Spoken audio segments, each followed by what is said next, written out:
The following is a Just Green production.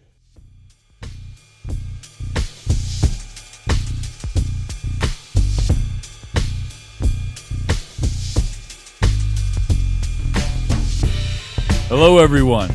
It's the week of February 12th, 2018. My name is Taylor Cooper, and this might be news to you. What up, everybody? Week 5, Season 3. Hyped to be here. Follow us on Twitter at MightBeNews247. That's MightBeNews247. Check us out on SoundCloud, iTunes, all that good shit. With me, as always, say what up, co-host Kev. Yo! What up, co-host Danny? What's up? So we had a 2-week Eagles extravaganza leading up to the Super Bowl, which we won. They won.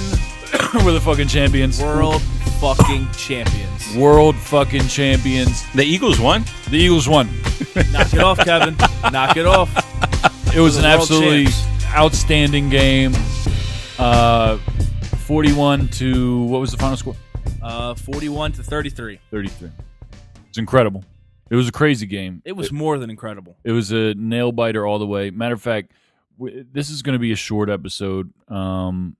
This is the good news. The Eagles won the Super Bowl. Yes. Okay, we're going to go straight through this show. No intros, no breaks, no nothing. Because honestly, a lot of things happened this week that I didn't even pay attention to. How could you? Because it was all sports radio. It was all ESPN.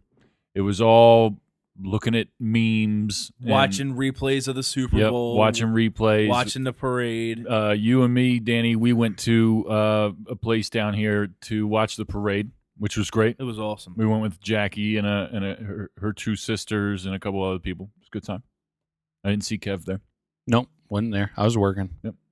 And that's another thing. It's been crazy week. I just didn't do anything for the show. So, Yeah, I have to apologize because of all the hype the past week. I didn't even listen to last week's episode. Seriously. yeah. I mean, we recorded on Saturday. The Super Bowl was Sunday, and all week I've just been living on cloud nine. Yeah. I mean, this is something I've been waiting for. I'm 31. I'll be 32 in April. Something I've been waiting for 31 years, and Yeah. It's an incredible thing. It's an amazing feeling. And like I said, the game itself was draining. Yeah. Like a week later, I'm still drained from it. Kevin called me at the end of the game Yeah, when I Brandon did. Graham sacked Oh yeah, Tom yeah, Brady. Yeah. me and Amy were sitting on the couch together, looking at each other and saying, well, what do you think the Charlone household is like right now? He called me and I said, listen, Kevin, I said, nothing against you, but I'm going to hang up. I'll call you when it's over. Yeah. Because I couldn't talk. There was still time left. Tom Yeah. Brady was still going to get the ball. Tom Brady was definitely doing Tom Brady things. He proved that he is the GOAT. Well, can't say that anymore because if he would have won, he would have been the GOAT. Yeah. He didn't get outplayed by a backup quarterback, but he got beat by a backup quarterback. Our rookie coach outcoached Bill Belichick, though. Straight up. The whole game.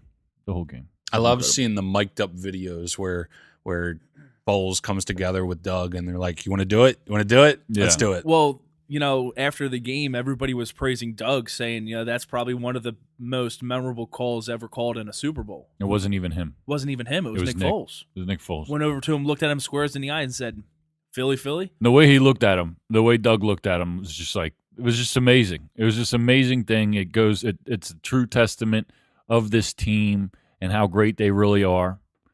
And they're going to be around doing this exact thing for a very long time, in my opinion. Absolutely. But otherwise, good news. You have the Durham boss thing. Yeah, so I touched base on this story beginning of the season, if not last season. John Dorenbos was the long snapper for the Philadelphia Eagles. He was traded to the Saints. For a long time, he was the long snapper. How many seasons? Was like 15 seasons. He was the longest tenured Eagle. Time. Yeah. So when he got traded to the Saints, he had to go through a physical. During the physical, they found something wrong with his heart. They called him and they said, look, you got to go for emergency heart surgery. If not, you're going to die. John Dorenbos was forced to retire from football. And when the Eagles were getting ready to go to Minnesota, he got a phone call from Jeffrey Lurie, and he said, listen, you're retired as an Eagle. I want you there at the Super Bowl with us. And when we win, you're going to get a ring too as well. Awesome. So John Dorenbos was there for the Super Bowl. He was there in the parade, and he will be getting a Super Bowl championship ring as well. It's awesome. Thought that was really awesome for Jeffrey Lurie to do, for all the years that, Dorenbos gave us. Yeah. Not only was he a star on the field, he became a star off the field because of his magic acts. Right. He actually has a show coming up at Sugar House pretty soon. Does he? Yeah. Yep.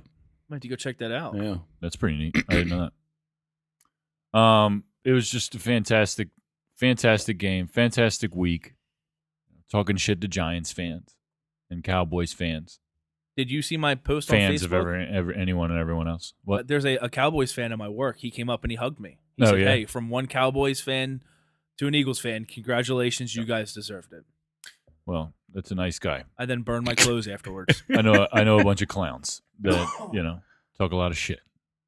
And, I'm just like visualizing how mad they've been all week. Oh yeah. But, I was born in Des Moines, Iowa. No sports team. I moved at a young age to Richmond, Virginia. No sports team. And, I loved football growing up, but it was a different thing because I didn't have a home team.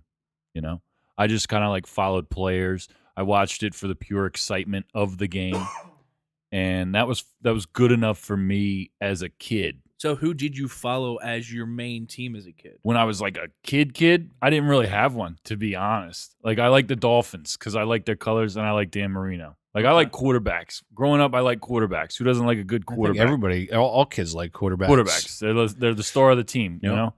And not to mention Dan Marino was in Ace Ventura, recognizable face. True. Yeah. So I'm just like, yeah, I like Dan Marino, and he's kind of an underdog too because he hadn't won one, and he was one of the greats, and everybody wanted him to win one. He just never got it done. And Peyton Manning came into the league. And he became I knew right away from watching college football and just his rookie season. He didn't do great in his rookie season, but everybody kept saying that he's going to be the next great. But then when I got into middle school, I moved up here. And that was the first time that I had a pro hockey team to follow, pro, football, baseball, basketball, everything's here. Down there, everybody's like a Redskins fan, and I couldn't stand them. I didn't like it at all. But when I got up here, it was hype because I had a home team to root for. I wasn't a huge McNabb fan or Andy Reid fan. You hated on McNabb. I hated McNabb so bad. I hated McNabb. I hated that smile, when he threw a ball into the ground. Yeah. That couldn't stand it. Couldn't stand it because he didn't have like a winning attitude to me. He didn't have like a leading attitude to me. God damn it, Kevin! Knocking shit over so bad. God damn it! Watch your wingspan. Number 5, we'll always love you. Oh, it's just a pain in the ass, and I really want Carson Wentz to come back healthy and better than ever just so he can wipe him off of the map. You know what I mean? Just wipe McNabb off of the whole franchise greatest quarterback thing. Just get it out. He got of wiped here. off the map by a backup quarterback. By Nick Foles. I mean, Nick Foles is already a better franchise quarterback to me than Donovan Absolutely. McNabb. Straight up, he got a Super Bowl. Yeah. So I don't know. And my love for the Eagles really was amplified when I moved to Florida for a couple years, because watching Eagles on Sundays was like one of the only things that I could do that like made me feel closer to being back here. There's a lot of Eagles fans down there. A too, lot of Eagles fans down there. Yeah, a lot of Giants fans too. A lot of like Pennsylvania, New York, New Jersey people down there. Let's get it straight. It's What? not just down there. Philadelphia across the board is it travels well. I mean, every city you go to, you see Philadelphia fans, period, for any sport. I have a fan, or not a fan. I have a buddy who lives down in New Orleans, and he said there's a Philly sports bar down there. My cousin lives out in California, same thing. There's a Philly sports bar out there. Yep. I mean, they're everywhere. Yeah. I used to go to a bar down in Florida called Steagles, which was it's back in, I guess, World War II, when the Eagles and the Steelers didn't have enough players to have full rosters. They came together for one season, and they became the Steagles. Yeah, fun fact. Might be news to you. It's definitely news to me. Google it. Steagles. While you're at it, Google New Orleans Patriots owner. No. It comes New up. England Patriots owner. What did I just say? New Orleans. New England Patriots owner. It comes up as Nick Foles on Google. But yeah, definitely Google the Steagles. It's a cool little thing. And this bar down in Florida is awesome. They get the you go in and it's all, Eagles, Sixers, Phillies, Flyers, Penguins, Steelers, Pirates, all that Fuck shit. the Penguins. Yeah, fuck Fucking the hate them. But it was a cool bar. And they brought Amoroso bread down. Oh, no Yeah, shit. for their cheesesteaks. It was Oh, awesome. wow. Yeah, it was the shit. I used to go there every weekend. Made you feel like home. It did. So, yeah, I'm really excited that the Eagles won. I think they're going to win at least 2 to 3 more in the next 5 years. Straight up. Dynasty. So in case you didn't notice, just going to change gears a little bit because, like I said, we've had a 2-week Eagles extravaganza. And for people that aren't football fans, I mean, it's time to move on, I guess. But a lot of stuff has happened in the past week or two that we have touched on as a show, right? We've seen the couple of SpaceX launches. There's some things going on there. We've talked a lot about that. But I want to look more into it so I can talk more about it probably next week. Because I just, like I said, didn't get a chance to read up on shit this week because I personally didn't give a shit about anything else, right? Eagles. Eagles. That's That's it. all it was. Eagles. All day, every day, Eagles. So I guess let's just jump right in to what's the point. Kev, what's your point? So I got a story. It's not big enough to go on about. I just wanted to touch on it real quick. But I saw that lawmakers are pushing for Tide Pods to look less appetizing. I saw something about this. Yeah, I saw it too. Are you kidding me? How about law pushers push for teens to stop being so stupid? Yeah, such idiots. Like, first of all, Tide Pods don't look appetizing to me. They claim they look like candy. What the fuck are you talking about? First of all, it's way too big to be a piece of candy. Like, who gets fun-sized candy like that? That's bigger than a fun-sized Snickers bar. That's like the everlasting Godstopper from Willy Wonka and the Chocolate Factory. right? And this one will kill you. Yes. It's fucking crazy, man. Stupid. And, like, I don't know. It's just, oh, God, everybody's stupid.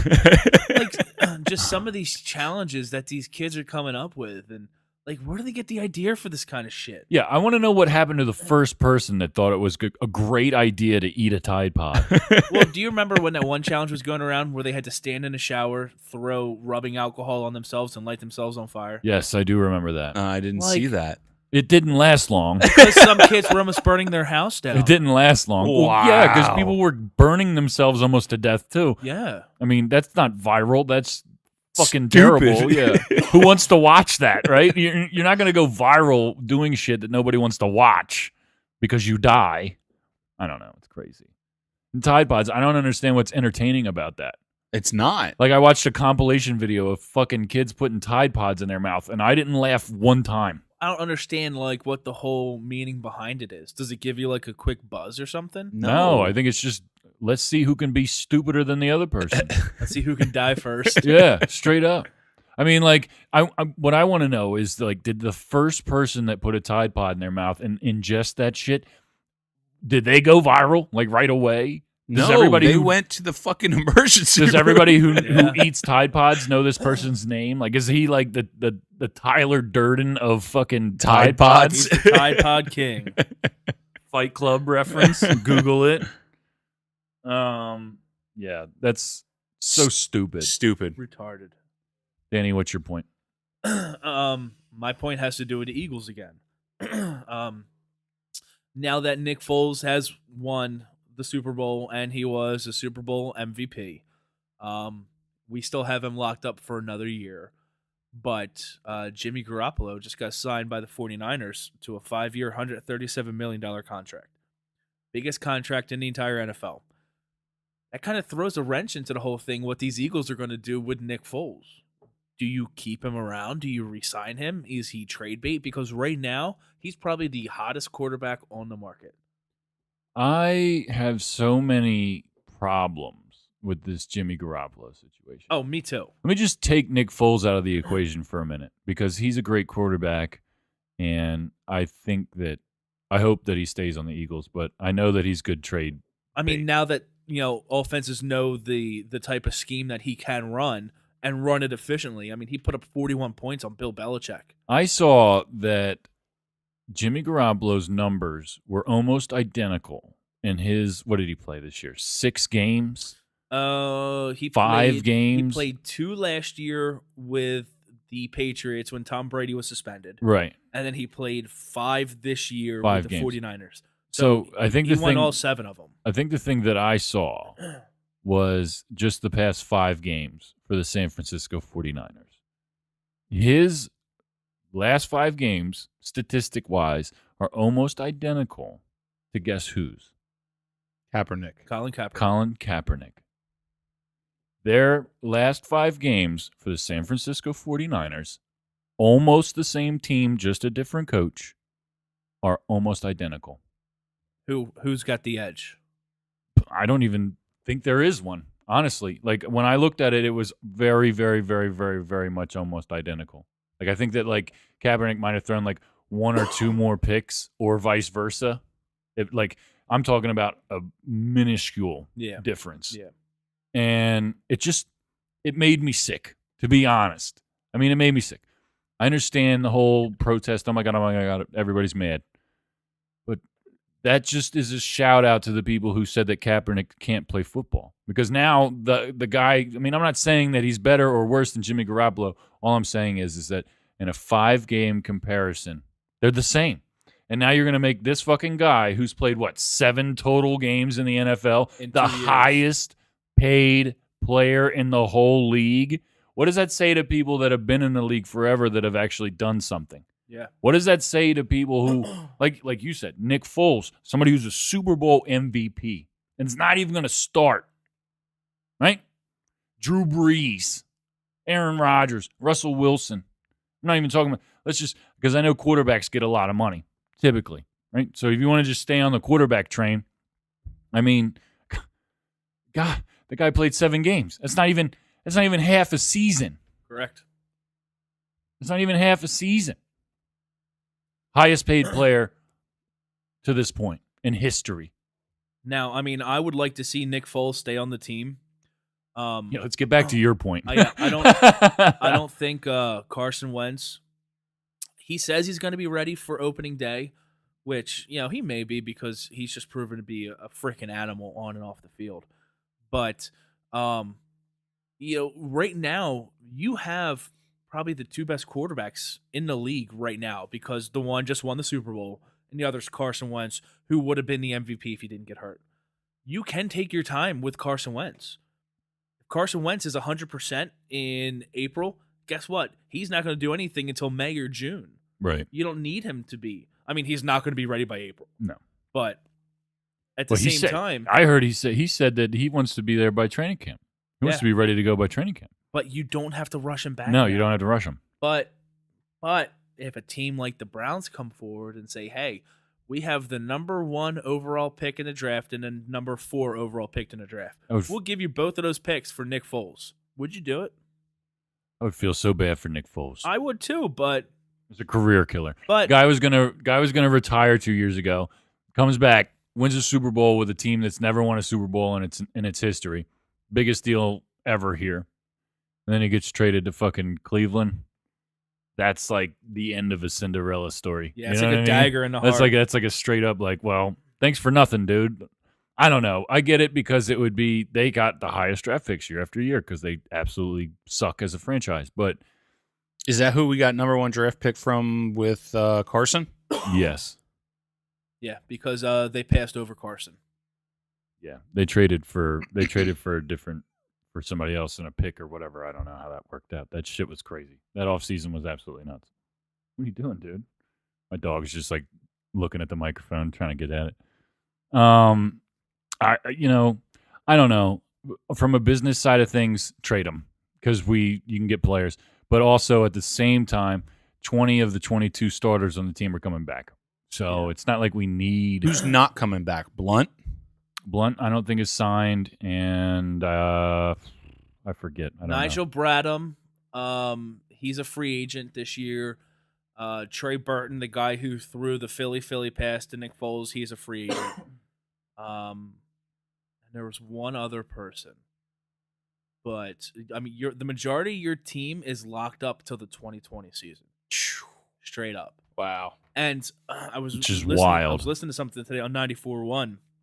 So there is an NFL analyst who writes for I think it's the New York Times, basically. Excuse me. And every year before the Super Bowl, he writes a column. And he basically gives you a flash forward to next year, the playoffs. He predicts who's going to win or who's going to be the wild card teams, who's going to win each conference, who's going to win each division, and who's going to win the Super Bowl. You know where he put the Eagles? Not even in the playoffs.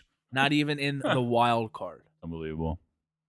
The hate is already coming. They've been feeding off the underdog thing. They're just gonna have to continue. My point for this week kind of ties into my late review. So we said last week that at least for now we're gonna do individual late reviews. I think it'll broaden the listeners, our audiences. They'll get more out of it that way. And we'll also be able to listen to things that we like. Instead of sitting here listening to Kev talk about how everything sucks. Or fucking Kendrick Lamar all the time. He gets to go do whatever the fuck he wants. Or the Beatles. Listen to some weirdo, grungy, dumb shit. Or Moana. What's wrong with Moana? Nothing's wrong with Moana. It's your best pick. So why you hating? I'm not. I'm just... yes, Shut up. I am hating. So what's your point? I changed my mind. My point is soundtracks, movie soundtracks. My late review this week, I'm going to talk about the Black Panther soundtrack that just came out. Curated by Kendrick Lamar. Oh, it's not a Kendrick Lamar album, Kev. He's all over it, but it's really good anyway.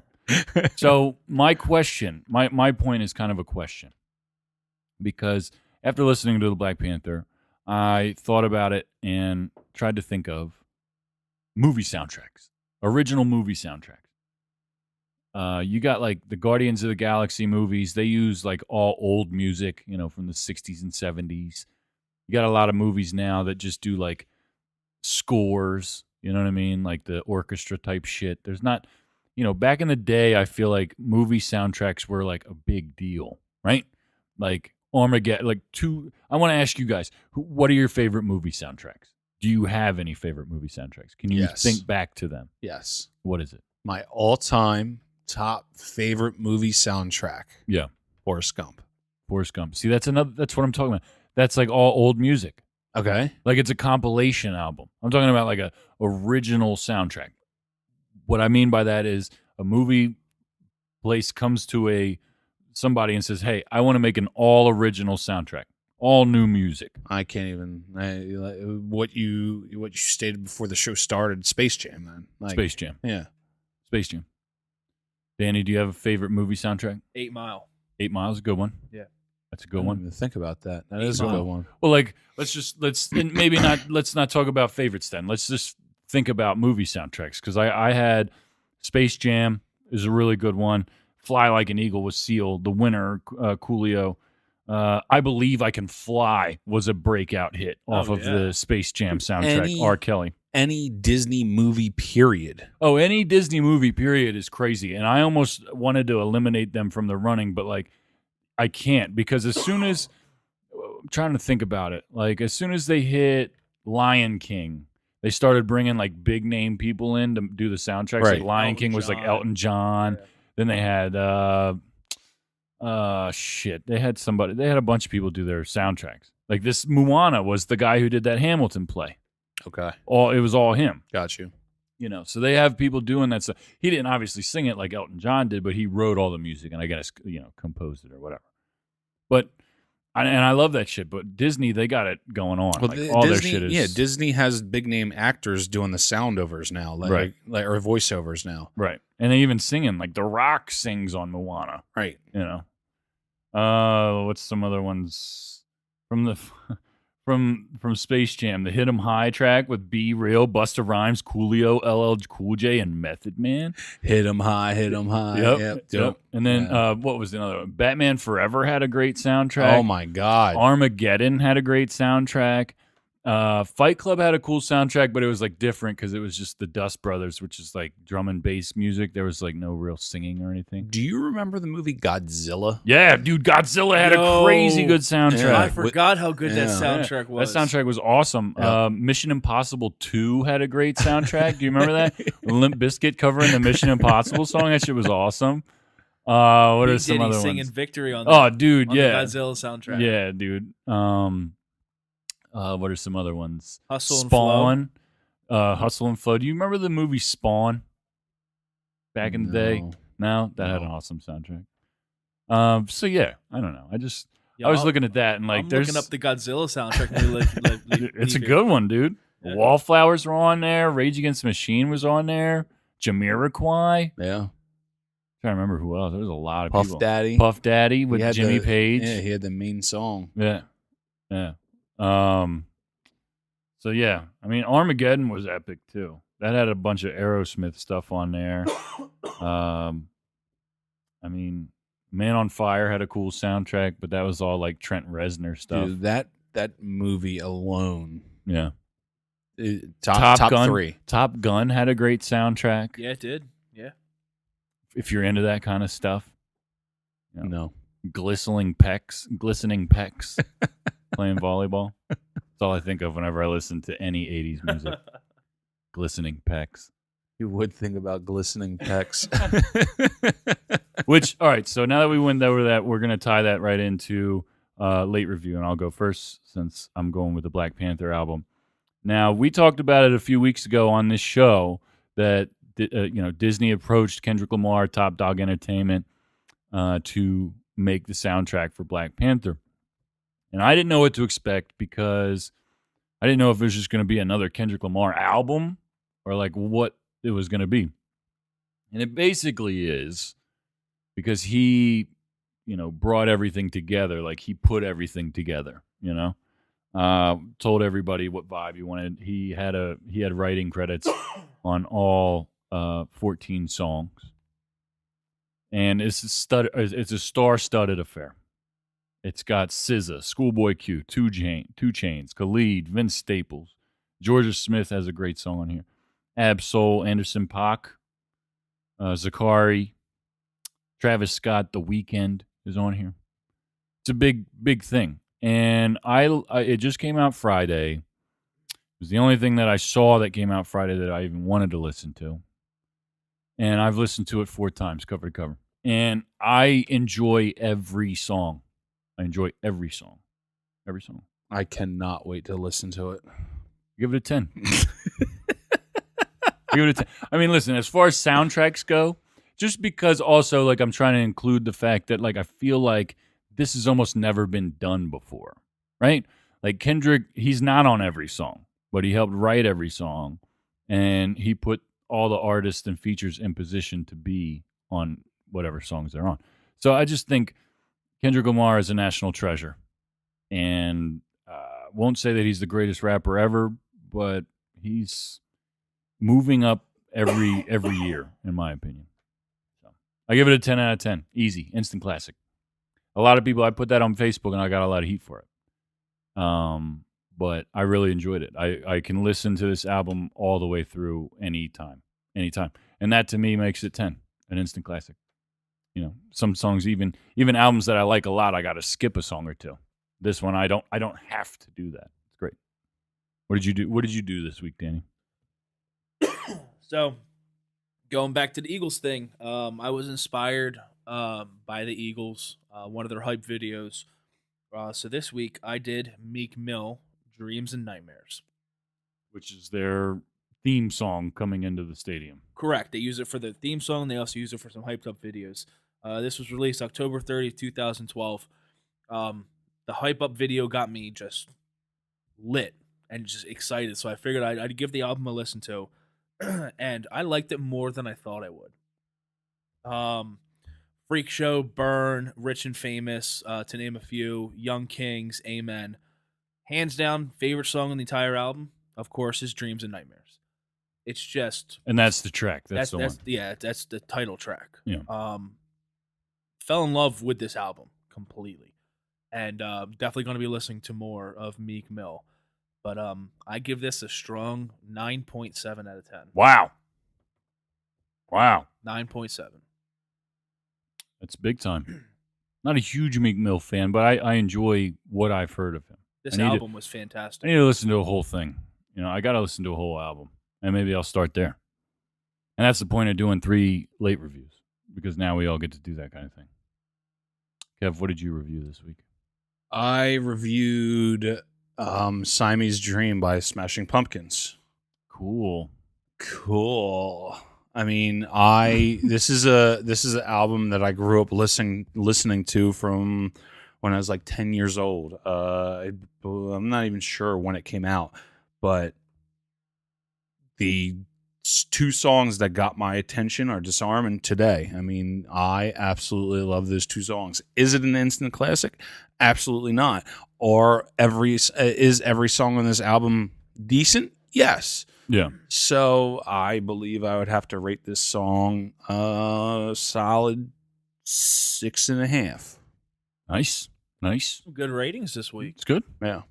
Well, I think if we each pick our thing, we're going to see significantly higher things, because most likely we're going to pick stuff that we want to listen to. I mean, I went into this not knowing. And that's cool, too. We have the opportunity to do that as well. So, and that's really neat. And if, people want us to go back to arguing about liking each other's favorite groups or whatnot, we can do that. But I just thought that this would broaden it a little bit. Do you have a This Week in History, Kev? Yes, I do. This Week in History, I had a little bit of trouble with it this week. I didn't get a whole lot.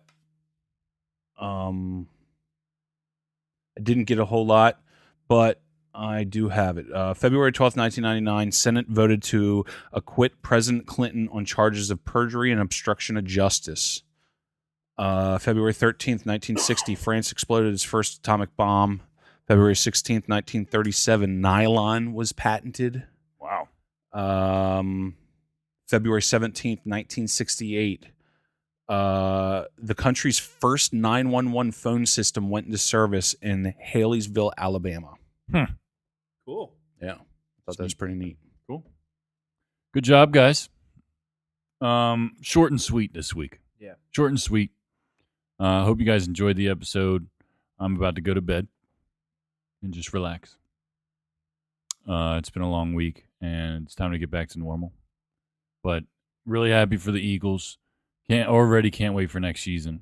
I mean, this summer literally can't go by fast enough. I'm getting married this summer. Arena football. Arena football's coming, yeah. Just got to watch that to get us through. Roll with the soul. That's right. The XFL's coming back too. Yeah, that's next year though, I think. Oh, really? 2020 or something. Okay. Something like that. It's coming back soon, but yeah, it'll be a little bit. But yeah, catch up on some TV shows, I guess. The Office was on earlier today. I was loving it. Yo, it's been on all day on my house. Comedy Central? Yep. So, all right, guys. Follow us on Twitter at MightBeNews247. That's MightBeNews247. Listen to us on iTunes, SoundCloud. Tell your friends. We won't be doing short episodes all the time, but I figure why not? We've been going overtime a little bit. It's been busy. Next week, we're going to try and talk about some of the SpaceX stuff. Elon Musk is doing some big things. We'll also talk about some other things that are going on in the news, because I think something big's going on with Trump, man. He's been popping off on Facebook or on Twitter a little bit recently. I don't know, something's going on. They might be getting a little closer with this Russia investigation or something. Maybe something will go off in this week. We'll see. Shit's crazy these days. The Eagles was like a happy diversion from everything, But I want to talk about some cool things. Say peace out, Kev. See ya. Peace out, Danny. Peace out, and congratulations again to the Eagles and all the fans. We deserve this. Yeah, it was a big season. World champs. Thanks again. I'm Taylor Cooper. We'll see you next time.